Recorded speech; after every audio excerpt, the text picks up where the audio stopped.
Hi, this is Larry Bauer, Chief Executive Officer of the Family Medicine Education Consortium. And today I'm speaking with two individuals who are going to share a brilliant solution that addresses one of the most difficult of the social determinants of health, and that is affordable housing. So with me today is Dr. Pat Tokarz, a family physician of 40 years. He is also Chief Medical Advisor to the Affordable Housing Coalition in Washington, D.C., where he lives. Also, Dr. Kendrick Johnson, also a family physician with ARC Family Health in Phoenix, Arizona. So, Pat, I'm going to start with you. The issue of affordable housing, talk to us about what's involved. Why do we need affordable housing, and what's keeping housing from being affordable? That's a very good question, Larry, and thanks for asking it. I know most of us have been increasingly aware of just the non-sustainability of our current healthcare system. We're sort of overwhelmed with the increasing costs every year. It's taking away from funds that are available for education, for other social services, just for general life. We've been amazed as healthcare costs have gone close to 20% of the gross national product. $20,000 per year last year was the average for healthcare costs per person in this country, which is an unsustainable amount, particularly continuing to increase.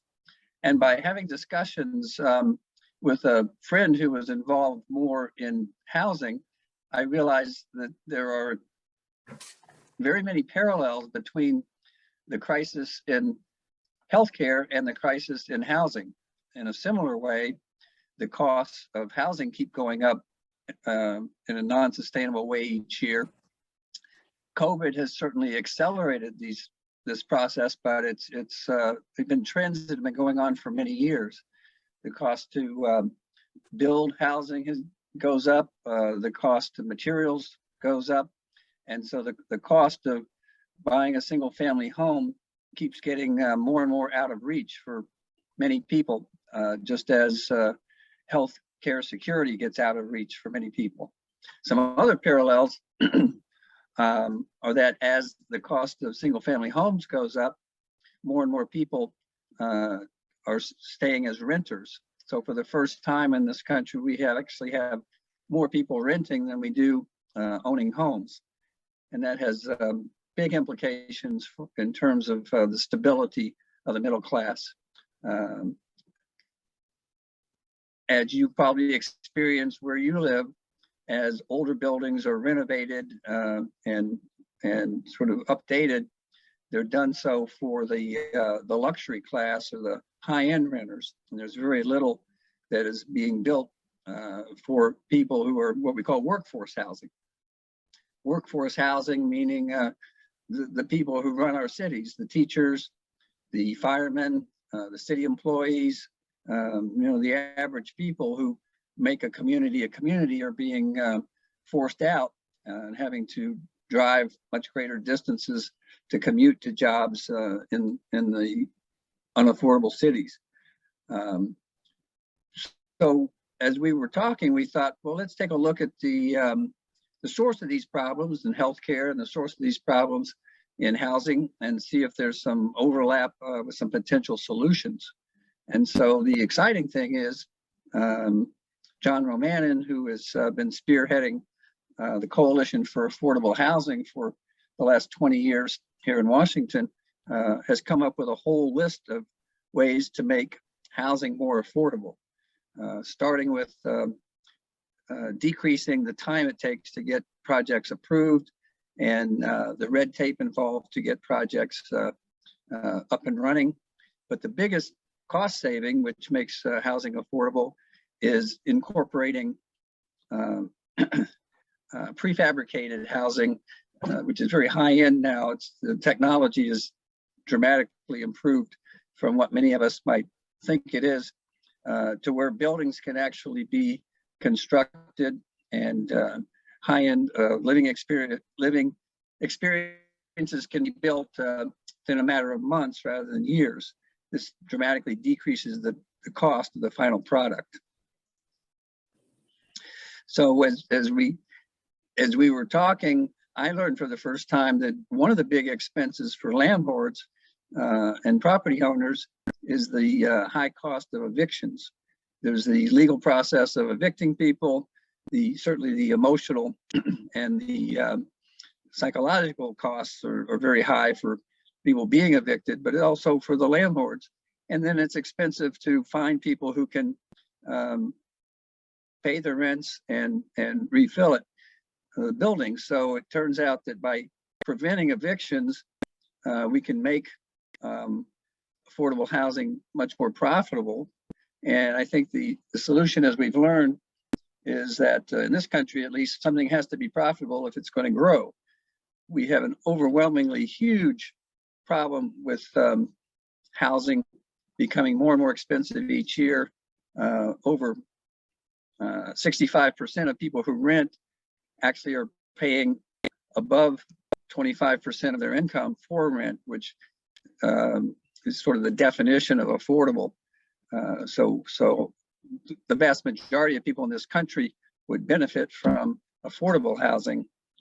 It's not something just for the lower part of the country at all. The second thing is people get evicted for various reasons, but largely, number one, because of poor financial decisions in terms of buying too big of a car, or understanding, the long-term implications of financial management. But the second thing is through health problems, particularly health problems that are unexpected. They prevent overwhelming debt for these people, as well as the necessity to miss work, and everything escalates to where not only they have health problems, but then they're being evicted, and the landlord's faced with trying to replace them, which is a major expense. So by combining the benefits of being able to keep people healthy and help prevent or treat early access to their healthcare issues through advanced primary care, direct primary care, we found that we can actually decrease the eviction rate and greatly improve the profitability of affordable housing for the developer and the landlords. Does that help answer your question, Larry? So Pat, based on what you're saying, the housing can be manufactured and constructed for less cost. And if people are healthier, they can stay longer and aren't evicted or don't have to terminate their lease. So does that translate into a lower rent for the renter? Well, there's really three answers, and they're all yes. First of all, by being able to decrease the time it takes to get a project approved, and most dramatically, the time it takes to get a building built, and by pre-leasing the space so that it's ready to be filled as soon as it's built, the construction cost can be reduced by almost 1/3, which is dramatic. The second thing is by preventing terminations of leases, by helping prevent people from having to be evicted, and besides the healthcare issues, which we'll get back to, but also part of the tenant-centric management services, sort of like a patient-centered medical home, except for this is a tenant-centric real home, is the provision to all the renters as part of their package that they get for their rent. They have access to financial planning, financial management, financial education, and help through a series of educational apps, but also through personal counseling to help them prevent getting into financial problems that way. the second part is marrying the dramatic benefits of direct primary care, which most of us have learned about in other settings, that actually improves the tenant's health, gets quicker, more effective access to help when they do develop health problems, lowers the barrier to access to advanced primary care, and this helps keep the tenants healthier.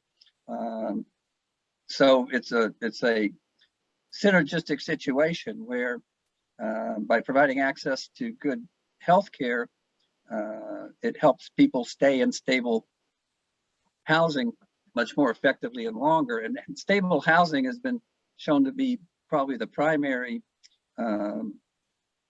issue in terms of the health issues, social determinants of health.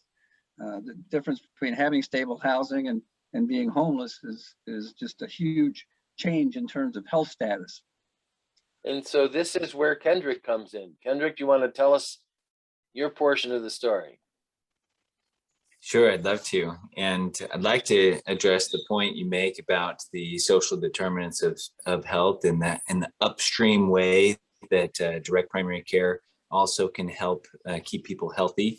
But I wanted to start just on where this story started to involve me. And that was one day when John Romanin came into my office and started talking to me about this idea of marrying direct primary care with affordable housing.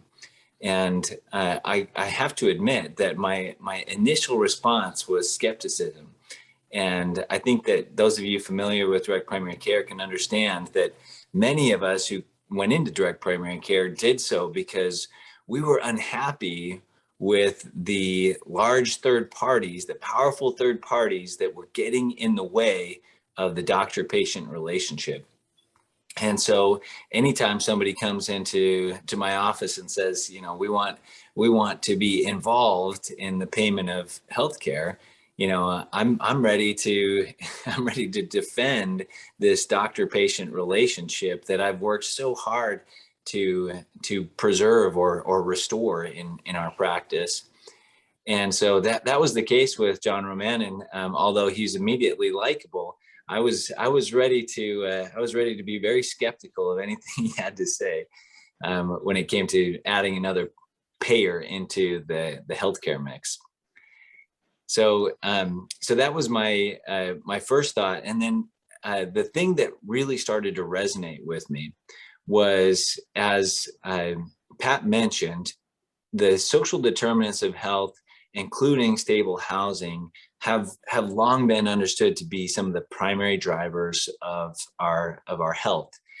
And so the idea of being able to put one of the largest areas of the social determinants of health together with a direct primary care practice where we can have so much effect upstream on people's health just really caught my attention.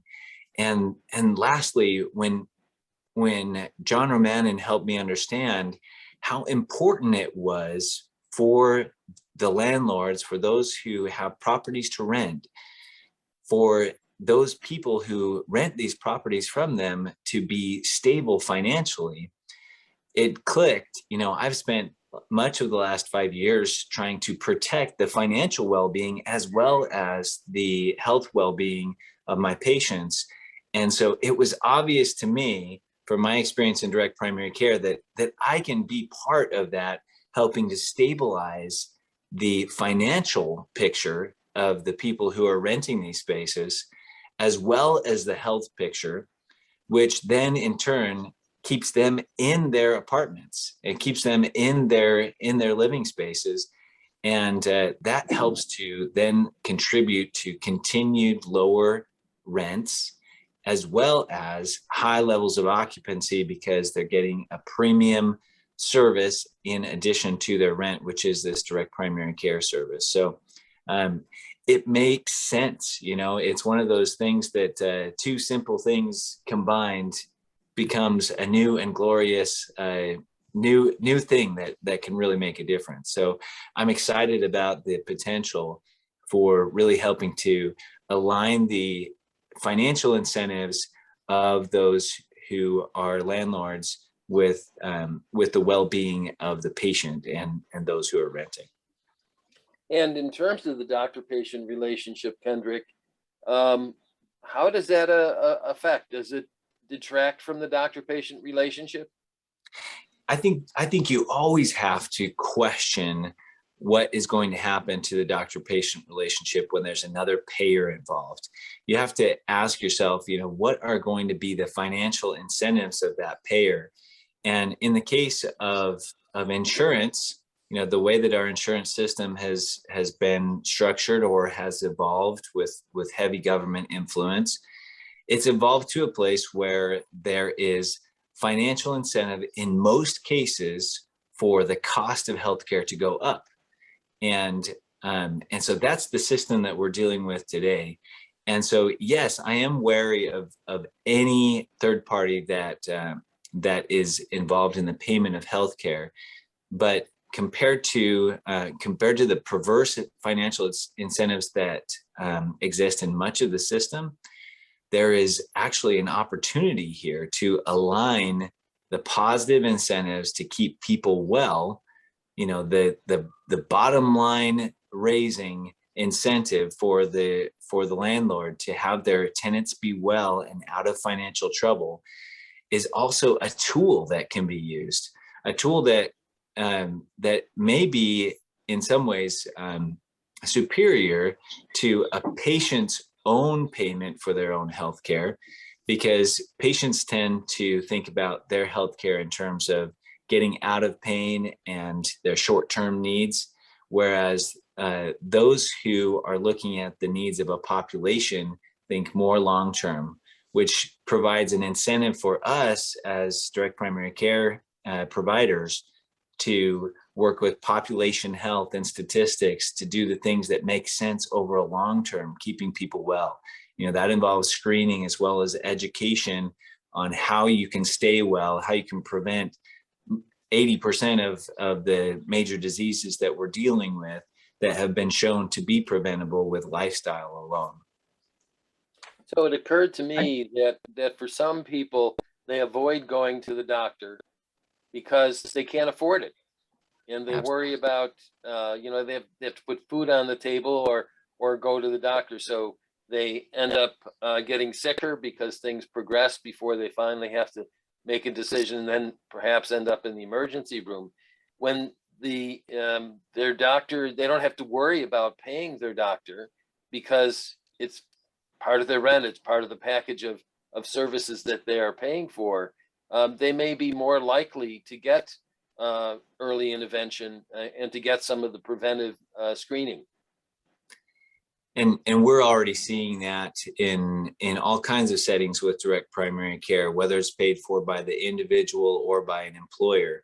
But this brings one extra element into it, which is the location of the practice will be right where they live. So we bring yet another barrier to care down, where transportation and cost, and then the ambiguity of costs in the current system are some of the biggest barriers. We take care of all of those, where the cost of just reaching out to a provider goes to zero, and the location brings it right to your home. So there's very few barriers in the way of getting early intervention, as well as having a relationship that would facilitate screening. Pat, I think you were going to say something. I was just going to elaborate a little bit more on Kendrick's analogy, but looking at this situation as similar to that which has been very successful around the country of having direct primary care aligned with the employer groups. Most employers in this country are actually self-insured. The majority of people in this country get their health care from their employer, and it's in the dramatic financial interest of self-insured employers to improve the health care of their employees and their families, because that helps keep them working and more productive. So you have all these aligned incentives between the employer, the patient, and the doctor, And we see the similar sort of alignment of incentives, common shared goals with the landlords and the tenants and the physicians in direct primary care. Some of these shared goals are to provide access to stable, affordable housing, which I think is an issue in every single city in this country, and is going to be continuing to be a growing problem. But at the same time, provide access to affordable, advanced, integrative primary care through direct primary care practices associated either on-site or near-site with the housing, as Kendrick mentioned. This just solves all kinds of problems in terms of access. Number one, it's prepaid, so there's that barrier gone. Number two, it's convenient. Number three, everybody has the same incentives to try to improve health. On the one hand, with employers to keep people productive and successful in their employment, and with landlords to keep people housed and successfully able to pay their rents. So as we team up with people in a collaborative fashion to try to improve the health of people, we also want to improve the experience of both the provider and the patients or renters. We keep healthcare local, and we can fine tune this to the local community and the needs of the local neighborhood and local community. The other part of this, besides access to primary care, is once again prepaid access to financial counseling, advice, information, which a lot of people don't reach out for because they think it's going to cost them too much money, or there's going to be some cost involved because it's usually from somebody who's trying to sell them something. And this instead is advice and guidance from someone who just wants to make sure they stay successful and able to pay their rent. And a particular goal of mine is to try to keep practices independent, as Kendrick said, away from being owned and beholden to either large hospital groups or large insurance companies. I think in the last 10 years, we've seen a dramatic number of practices that have gone from independent to being wholly owned subsidiaries of one of these large organizations whose goals and whose incentives are not aligned with the patients and the providers. So this is a way to keep practices independent and actually dramatically improve the doctor-patient relationship, as Kendrick mentioned earlier. I can't think of anything worse for the doctor-patient relationship than having to sell your practice to a large organization that has different incentives than you and your patients do. So I'm going to bring things to closure here. Kendrick, would you like to mention your website if people would like to learn more about your practice? Sure. Please visit arcfamilyhealth.com, and you can email me at kendrick@arcfamilyhealth.com if you'd like to be involved or get more information, and look forward to reaching out to you. And why don't you spell that ARC, A-R-K, correct? Yes, ARK Family Health, HEALTH.com. There you go. Okay, gentlemen. Pat, did you have a? I just wanted to sum up by saying this is like everything in healthcare, a work in progress. It's going to evolve in many different ways. The nice thing about this is it can evolve to sort of meet the particulars of a particular community and housing development. But it shows that if you can get collaborative innovation among developers, landlords, tenants, healthcare providers, we can successfully address both the healthcare and the housing crises that we need to address as a nation. So thank you, Larry, so much for giving us this opportunity to share these ideas today. And thank you both for being here, and thank you both for the work that you're doing. Thanks, Take care. Larry.